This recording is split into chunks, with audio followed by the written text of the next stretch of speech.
many of you are aware that ACGME recently changed a lot of requirements? They do like doing that. Natalie's aware. Anyone else? Okay.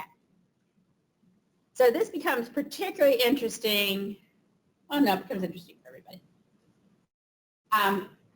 But if you have an existing program or if you were just approved, you got to pay attention to this.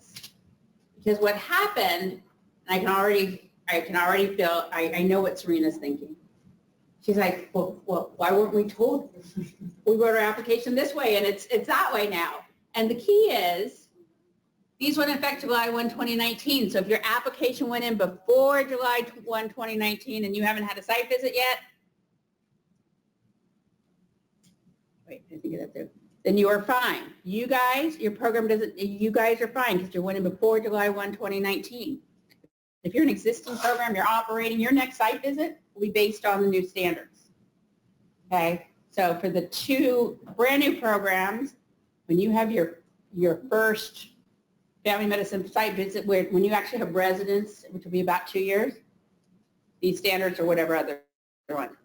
Shasta, you should be meeting these standards right now. You have site visit like in April. Right.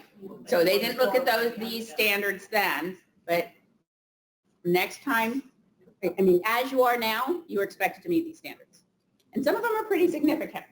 Okay, so we're going to talk about what's changed. Now, I'm happy as we go along because I'm only doing highlights of what's changed. I pulled out the red line documents. If you want to say, well, what is it really, or what else is there? Just ask. We're going to talk about the common and the specialty requirements. There are, some of you guys are painfully aware of this, there are 3 sets of standards. You've got your sponsoring institution standards. They have their own site visits as well. You have your common standards and you have your specialty standards. Common standards spread across every specialty. And then the specialty, say, internal medicine can say, well, yeah, that's nice, but we're going to change it a little bit and put our own flavor to it. Right? So we're talking about common and specialty. And in specialty, due to time, we're focusing, and just the bulk of you guys are going to focus on family. I'm talking about family. So common requirement changes, these span across all. And I'm just giving you some highlights, okay? I'm not hitting every single change. First, program in partnership with its sponsoring institution, its owner, must engage in practices that focus on mission-driven, ongoing systemic recruitment and retention of a diverse and inclusive workforce of residents, fellows, faculty members, staff members, and other relevant members of its academic community. Okay. As I go through these, you'll start to see part of how our agenda was developed. We hit a number of things that tie to these sorts of discussions. You heard, Melissa is talking about funding, but in the same breath, she's talking about diversity, right? And how do you meet her diversity questions if you're not screening and recruiting for diversity? And there's interesting literature out there, both on the medical school level and at the residency level, talking about how to get a diverse resident population or a diverse medical student population. And it's not just faculty taking all the applications and going, yep, that one's diverse. That doesn't do the trick. Right? That's what the literature says. It has to be more than just looking at, well, we don't, hopefully aren't putting pictures on it, but looking at the page and going diverse, yes, no. I mean, first and foremost, it's a culture, right? This is not a check off the box, we did it. It's a culture. But as with many things with residency recruitment, you need more data than that which is submitted through the match process. Okay, we get your dean, we get your dean's letters, we get your board scores, we get, not your board scores, I'm sorry, your test scores, we get, you know, your God, my brain is blank. The letter you write. Thank you. Personal statement. But, and a good friend and colleague, Peter Katsifrakis, recently wrote an editorial on this. We need more than that in order to figure out who's best to stay in our communities, right?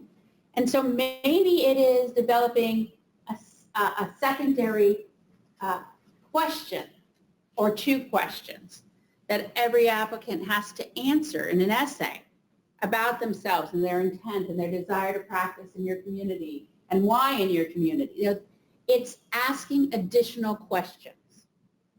Okay?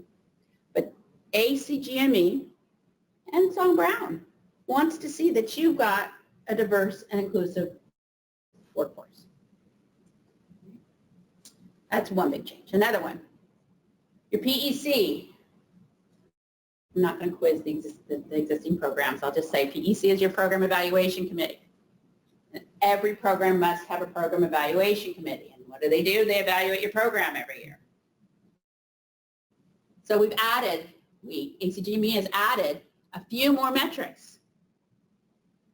Okay, so any sponsoring institution, any program has a program evaluation committee policy. They have members. In that policy, they've got metrics that they are measuring, and some of, look at there, workforce diversity is on the list. So every year, you and your faculty in your program must be looking at this as a metric you're reviewing. Recruitment and retention, that's a variation on an existing, in the past we used to just look at retention, but recruitment and retention, well-being. You heard mention of that earlier today. That's a biggie. Evaluate, the PEC now must evaluate what your program is doing and how successful it is in well-being. Quality improvement and patient safety, that's been an existing one. Scholarly activity is an existing one. And the last two are existing. And the list is longer than that, but I really wanted to just grab those and show you some of the new ones.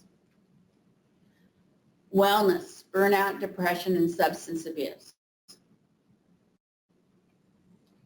This has become such a hot spot for ACGME that I now, as part of our academic infrastructure, add a wellness subcommittee to that infrastructure. You've got to show you're taking it seriously. You've got to show that you're not just doing didactics, but you're providing resources to these residents so that they have every possible support to address burnout, depression, substance abuse, and suicide. Scholarly activity, Marianne hit on this, so I don't think there's much I'm going to add. Again, these are common across all specialties. You must demonstrate the accomplishments in at least 3 of the following domains. So she listed a number of domains from an educational, theoretical education, I think it was Boyer's, was her citation. They want to see it in 3 of those, right? And then, of course, dissemination, and she mentioned that.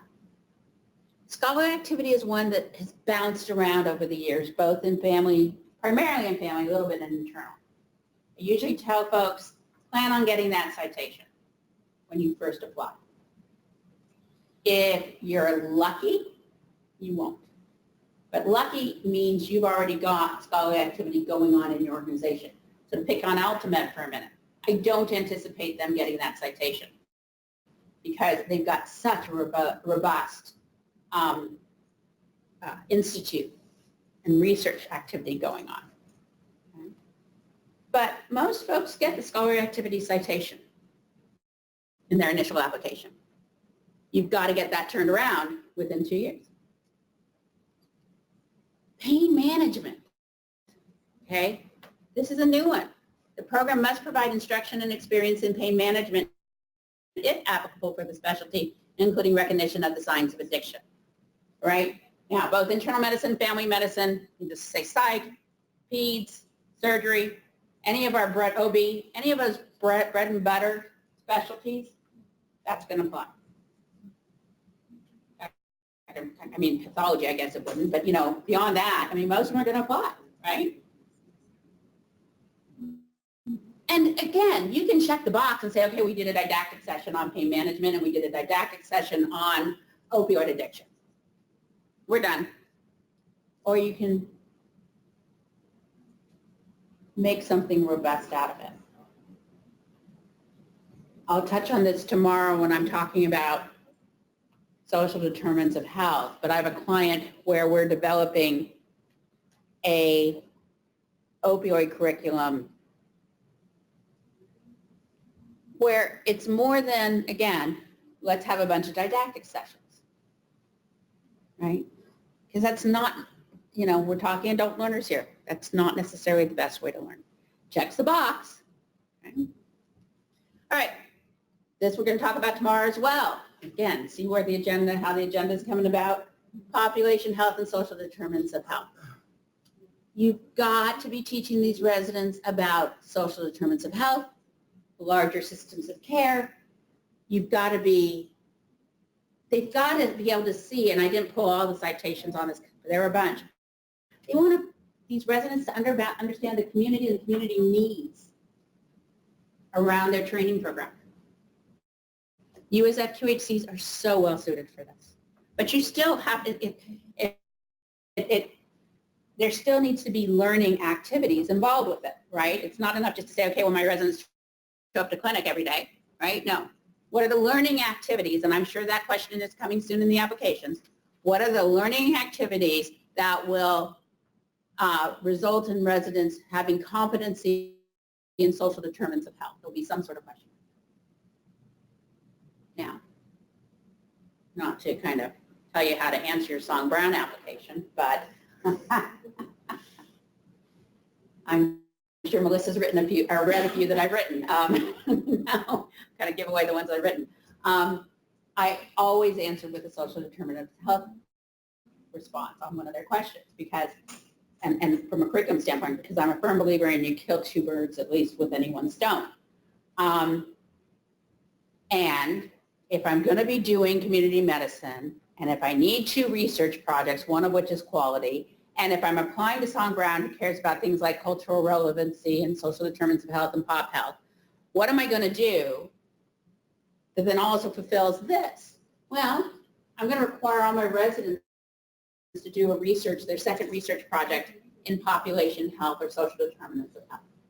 And that's how I always write the response for clients when it comes to their application is, let's create something fun for the residents that gets them into the data of a patient population in their clinic so they can design an intervention, implement the intervention, and evaluate the intervention. Okay? I'm jumping to the talk tomorrow, so I'll stop there. Okay, this is a huge focus of the standards now. Never was in there at anything close to this level. We'll talk about this one more in a little bit when we get to the specialty, but now programs must report in ADS, that's the web portal, board certification status annually for the cohort of board eligible residents that graduated 7 years earlier. Okay? Every year, you're entering all the data on board eligibility, board certification. And we lost Sabrina. I wanted her to speak to how painful that is. Because we just went, well, you were arm's length at that point, but it was really painful for you guys getting all that data in. This is a lot of work. It's a tremendous amount of work. Okay. Quality. Again, let's kill a couple birds with one stone. We've got to have quality improvement, evaluate that quality improvement. We have to have all our residents and faculty getting the data on quality metrics. So great, all your clinics do quality improvement, but do your residents get the data on their individual quality improvement and the whole? Okay. A few more, and again, I'm only giving you highlights on both common and specialty, but faculty development at least annually. We heard first thing this morning a little bit about faculty development, but now it says that the faculty must seek out faculty development at least annually. Now, honestly, as a recovering educator, I sit there and go, I hope so, right? But, okay. Program aims must be in the curriculum and available. Okay, none of our program applications have those in. I mean, the last one I've submitted is Ultimate. We don't have that in there. Okay. I do have programs that I've done that work with after they've been around for a couple of years, but it's never been required. So now when we're submitting applications, we've got to make sure the curriculum have program names in it as well. I'm going to tell you, I did a whole day strategic planning session for one program just to get their program aims. So thinking about that in regards to putting in an application. And again, those of you who have programs with residents, this is the expectation that it exists in place now. As I said, it's not an exhaustive list. Okay, so now let's just focus on family medicine for a minute. So in addition to all of that, travel. Family medicine has been all over the map as to what is an acceptable amount of travel. And I'm going to go back into the 90s where at one point it was, I think, 10 miles in 30 minutes, and then it was 15 minutes and 10 miles. I mean, it's bounced all over. And then it was out of the regs altogether. But you'd have site visitors who still remember the old stuff and ding anyway, even though it wasn't in the regs. Now it is not more than 1 hour of travel time. Not for any, like for rule rotation? Yeah. It doesn't say, so I believe no. Because it can't be. Logically, it can't be.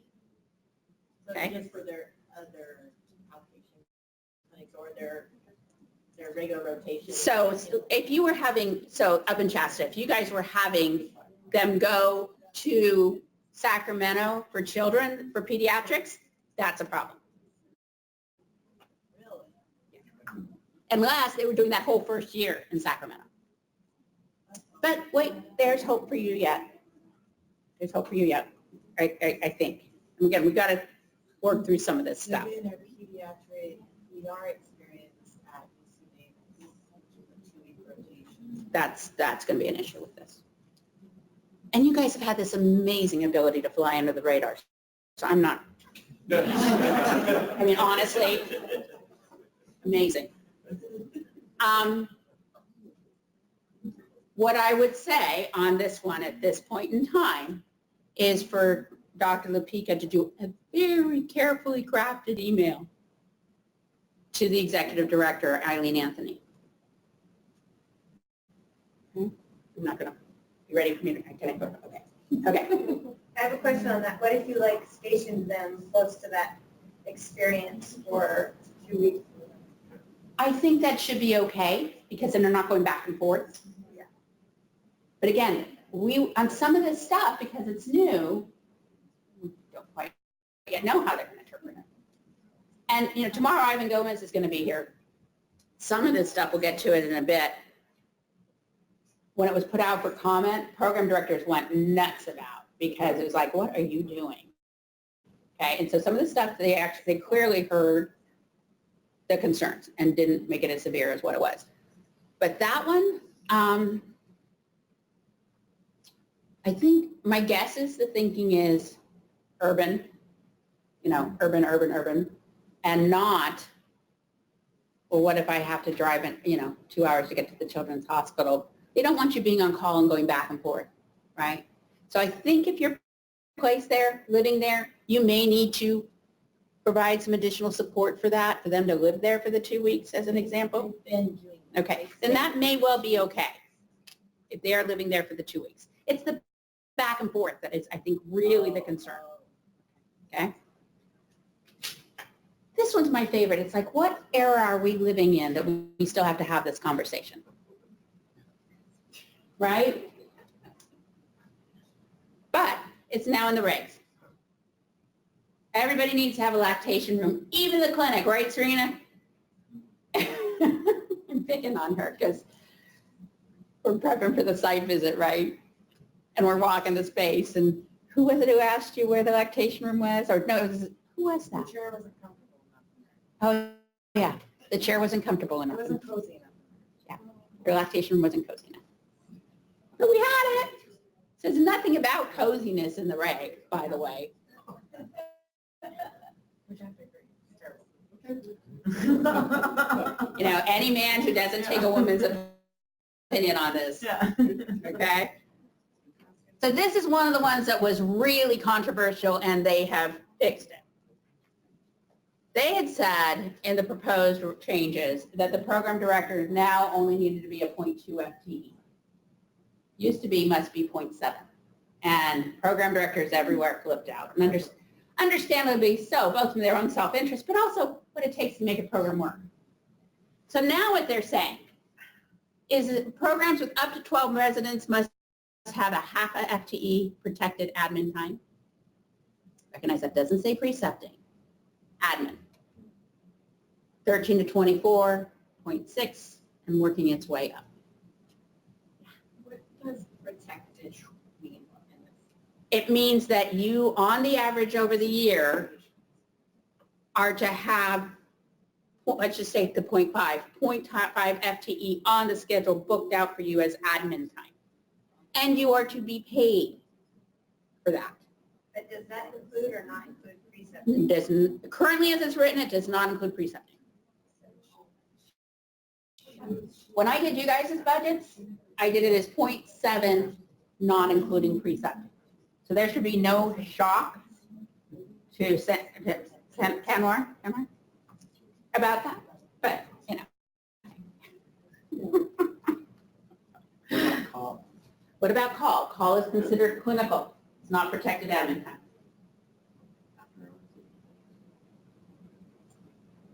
After hours. After hours? No, I mean, no. I mean, it's how you define your week and how you define a work week. But in general, they're talking, you know, 40 hours. Their week. They're going to look on the average across all your responsibilities.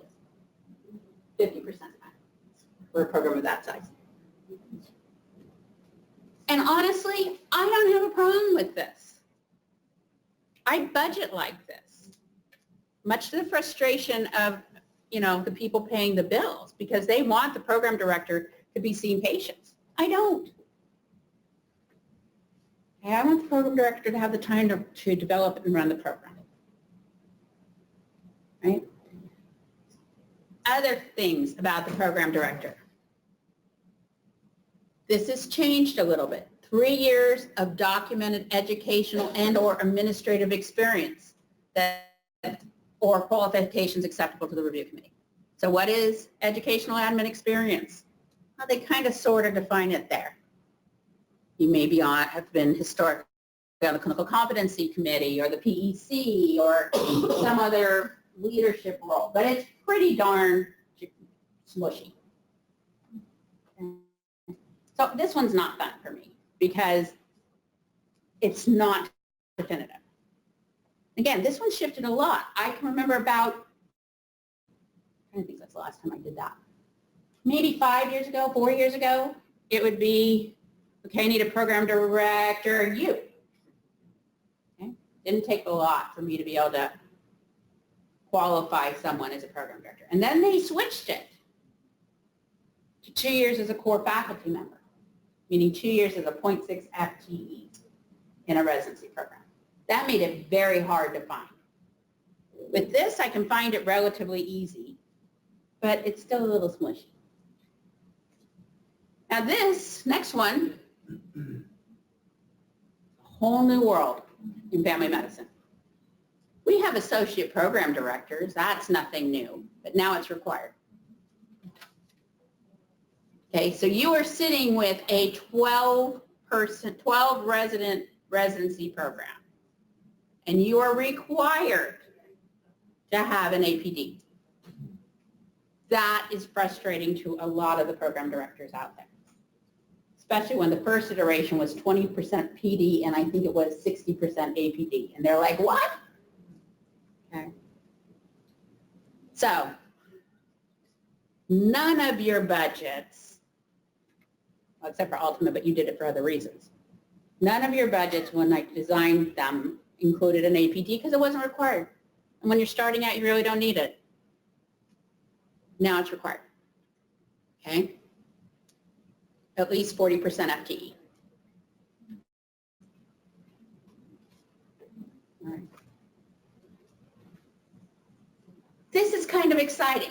So this, I don't know your curriculum at Shasta well enough anymore. But in the world of family medicine, there's something we call 1-2 program, which is 1 year at a mothership where they've got the specialties and the volumes. You know, it's where you do your ICU. It's where you get your peds. It's where, you know, it's where you get the things that you can't get, the medical subspecialties. And then 2 years someplace else. We also refer to these as rural training tracks, but they're not only rural. I've set these up in urban too. What's cool about this is twofold. One, nowhere in recent years has there been any accreditation provisions for 1-2 programs. It mentions it in the application, but there are no standards. You don't get accredited as a 1-2 program. You get accredited as a family medicine program. And when you get accredited as a family medicine program, you're required to have 4 residents a year, which is part of what Shasta has gotten. Yeah, and then why they're ramping up, okay? Now it says, and I think you will fall under this because you do 1 across the street, right? Well, they are, all 3 years they work in the hospital, but they're still been in our organization all 3 years. Yeah. They've never gone someplace for 1 year, and that's 2 Okay, so it may not. This is the other one that Dr. Lapika is going to have to go back to ACGME on, okay? But this is cool for 2 reasons. One, we are finally, again, acknowledging in the standards that they exist, and you can be approved as one. And 2, it allows for fewer residents, okay? Because in the past, I'd have to have 4 residents, even in a program that is 1 year here and 2 years there. So I'm happy about that one. We're now required to have interprofessional teams. We've talked about it before. Now it's flat out in there. They have to have learning in a manner that allows functioning in an interprofessional team. Currently in application, it will say, describe a learning activity where they'll get exposure to interdisciplinary teams. Now they want to absolutely see that they're in it, longitudinally. And so that means across all 3 years.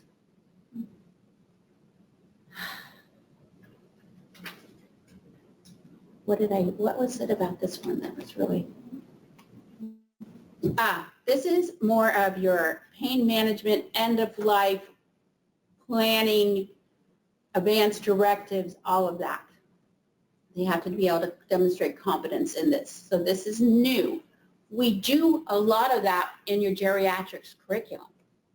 So although it may already be happening, now we got to demonstrate it, including biopsychosocial and spiritual of suffering.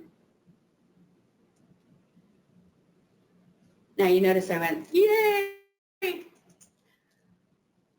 You don't want to read all of this. In the past, there were 2 criteria in family medicine by which you would not be allowed to expand if you weren't meeting them.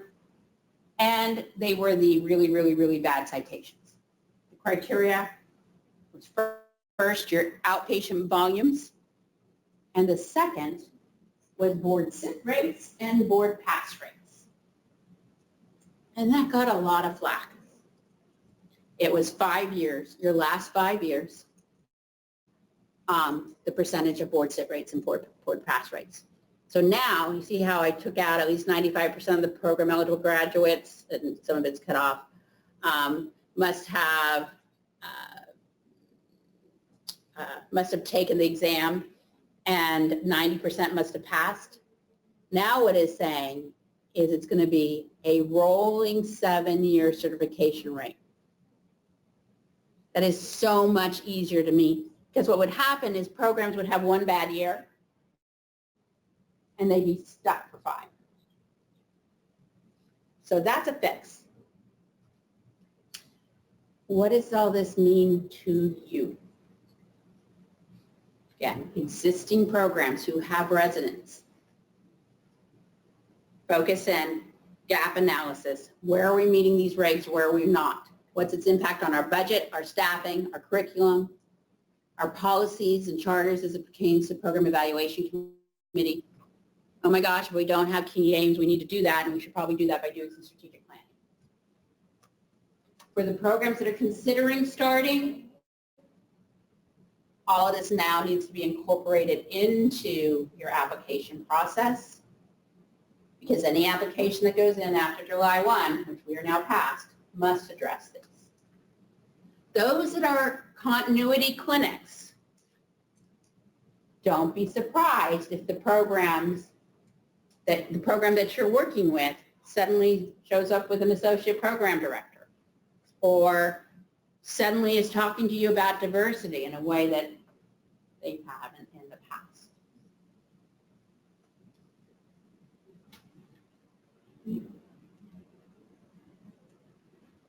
Can you explain a little more what are the key aims? What are key aims? Key aims, and one thing I don't know yet is if they want it by rotation or overall. When I've done them in the past, it was overall for the program. What are the 3 key goals and objectives, the overarching goal that you want to address? So for example, for the one I'm thinking about, I think we did retention was one of the 3 key aims, that we will recruit and retain X percentage of unrepresented minorities in the program over by 2000 or whatever. Okay, so it was overarching across the entire program. Honestly, we could sit right now and write 3, but you kind of have to have a process and make sure it's reflective of the culture of your program and your institution and reflective of your community. Right? So with this, the group I did it with, we did it as a strategic planning day, and actually we have another strategic planning day scheduled. We did that 2 years ago or 18 months ago. Now we're going to do it again in about a month to revisit that.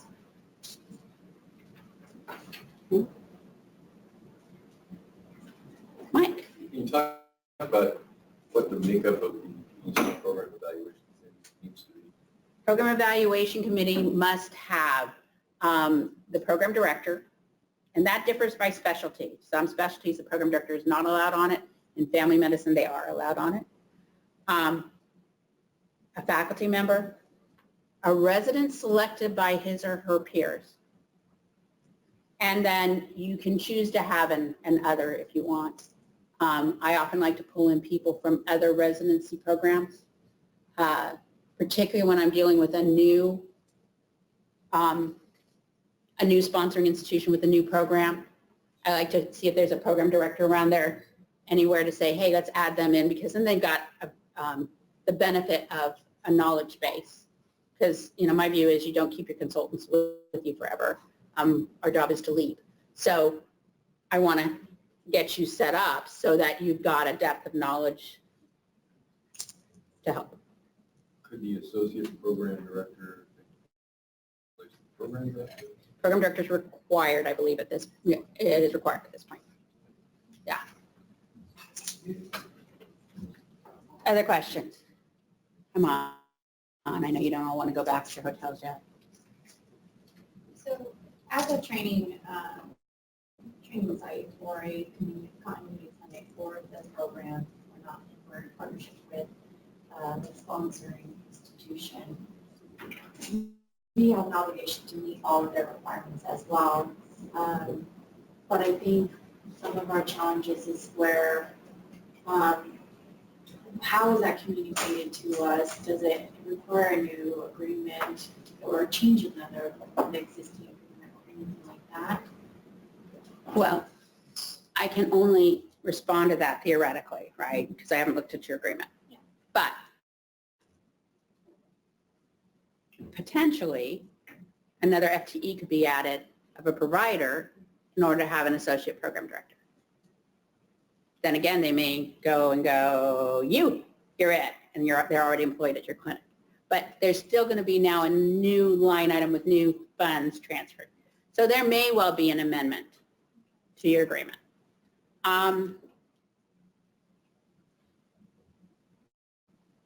It is possible, again, I don't know. I don't know what their policies say about recruitment of residents. I like to put in recruitment of resident policies that there will be weights given to applicants who demonstrate a commitment to the region or speak the following languages. I don't know what they've got in theirs. Another part of this, communication. I like to call for like a joint, in a situation like yours, I like to have like a joint operating committee that is required to meet X amount of times a year. No less than, let me get this right, at least 4 times a year. Okay. I'd like it more, but at a minimum 4 times a year. And that would be one place where these types of changes could and should be communicated. You could have language in your contract, particularly if they are holding you responsible